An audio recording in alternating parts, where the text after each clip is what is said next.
Any name is not sufficient. And that's what the Buddhist principles are about, is that there is this thing, and it is us, because it's in us. If it weren't in us, we wouldn't exist. But it's in everything else. And if we get in touch with that, then we see our connection and commonality with everything, and we become to appreciate everything as if it were us, or as important as us at least. So when we see something that's in distress, we help it. Not because we're trying to be nice or good or any other idea that you put on it. It's because you recognize yourself in it. It has the same consciousness you do. When I find a spider in the house, I don't kill it because it's alive, and so am I. And on that one level, I can make a connection and say, well, you're alive and I'm alive. You may be alive in a completely different way than I am, but there is life in you, and I have no right to take that life from you. So I'm going to put you outside. Please don't come back. But, you know, and when we start to get that kind of appreciation for life, then that opens up our connection with everything, and we begin to feel at ease and at peace with everything around us. Because we've created a harmony or a connection that allows us to appreciate everything as it is.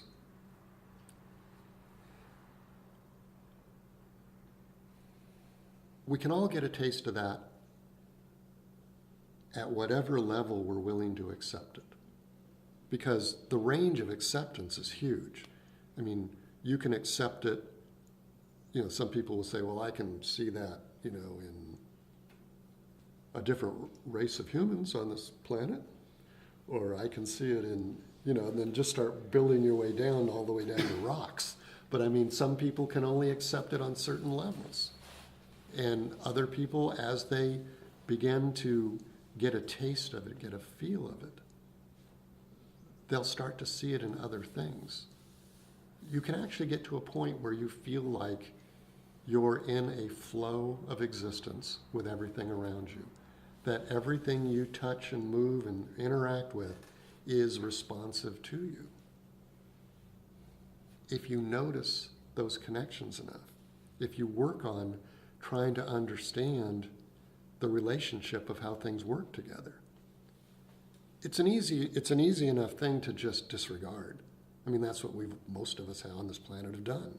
It's very simple to go through our 80, 90, 100 plus years on this planet and just go for the gold, go for the pleasure, don't worry about the pain. But quite honestly, it's a path of suffering. I mean, we can sit there and say, well, if I just keep trying to find things each day that make me happy, then I'll be happy all the time. It doesn't work that way.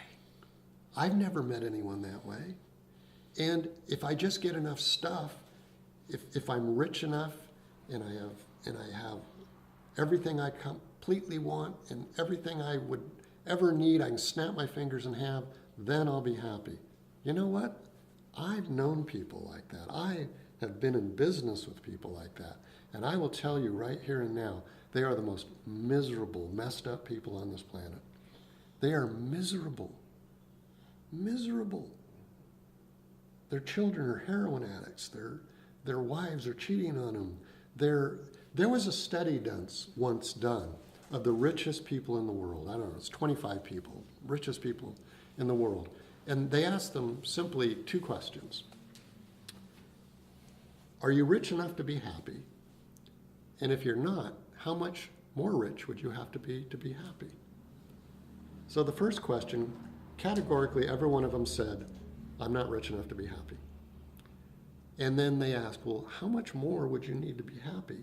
And the interesting thing was, I don't know what it means, but the interesting thing was, they all came back with roughly the same answer, about 30% more. If I only had 30% more, then I'd be happy. I don't know what that means, but I got to tell you, that is the truth. That no, and apply that to anything in your life. You know, if I got my wife to agree with me 30% more of the time than she does now, I might be more happy.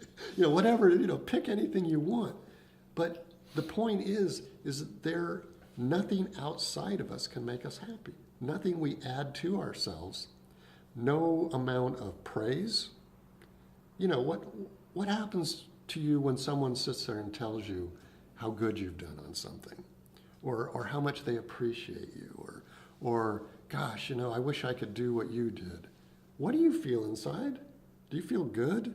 Rarely do you feel good. There's another emotion. I don't know what it is, but it's this sort of denial, push away kind of, you don't really mean that, at least that's not how I think about myself. I mean, there's all this stuff that's going on below the surface. When someone says, I really like what you did, you don't just sit there and feel great. I don't think that, you know, that doesn't happen with most people because you don't believe it. There's a part of you that wants to suffer. And that's why the Buddha always has, the very basis of Buddhism is life is suffering. But right after that, he says that there are causes for suffering and there's a way out of suffering. And that way out is to notice how you interact with everything in the world. The Eightfold Noble Path, which is how to get out of suffering, is all about doing things with complete awareness, mindfulness, and noticing how your views are, how you live, how you think, how you act. It's all about noticing what it is that causes you to suffer so that you can stop doing those things. If chasing wealth makes you suffer, then why wouldn't you stop? But most people don't. They just think, oh, just a little bit more. Just a little bit more. When they don't realize, they don't look hard enough to notice that that in itself is what's causing you to suffer. When you have everything, you also have the ability to lose everything. So the more you have, the more potential you have for loss. The more you worry about it, the more you try and protect it. When you have nothing, you can't lose anything. I'm not saying everybody should have nothing, but I'm just saying to just be aware that the things, the stimulus that we've been given, the things that we've been told are the things that will bring us happiness are not true. To some degree. I'm not talking in absolutes here, but I'm just saying that look at the things within you that you're doing as an individual that you're trying, what are the things that you're trying to do to make yourself happy? Or to cause yourself less suffering? And just question them. Don't throw them out. Don't immediately say, oh, well, I really enjoy music, and that makes me really happy, so Rick said that that's going to cause me suffering, so I shouldn't play music anymore. That's not what I'm saying. What I'm saying is review it. Look at it. Does it truly make you happy? Yeah. Except when, okay, then look at that part of it. You know, it just dissect the things that you are spending your time doing and decide whether or not they're helping you or hurting you. And if they're hurting you, if you realize they're hurting you, just stop. The one thing we have is choice. We really do. We can stop anything we want in this moment. We can't change what we've done because it's already happened. And we can't, that's the right word, how to put that? I'm going to sit with the present moment for a moment here and just say that in the present moment, you have the absolute and total choice to stop doing anything that causes you to suffer and never do it again. Who's going to tell you otherwise? You know? But you have to make sure that it is useful, that it really is of the benefit of just not you, but others as well. You have to do that because there are things that may seem like things, it's a cautionary note. If you just think of yourself, you'll do things that you think are going to make you happy but will hurt others. You just will. It just happens that way. That's why it's important to get this broader view, to move up a couple of levels and look out over a broader viewpoint of what's best for more than just myself before you start making these decisions and choices about what will make me happy. Because if you do something that makes you happy but makes someone close to you miserable, that doesn't really make you happy.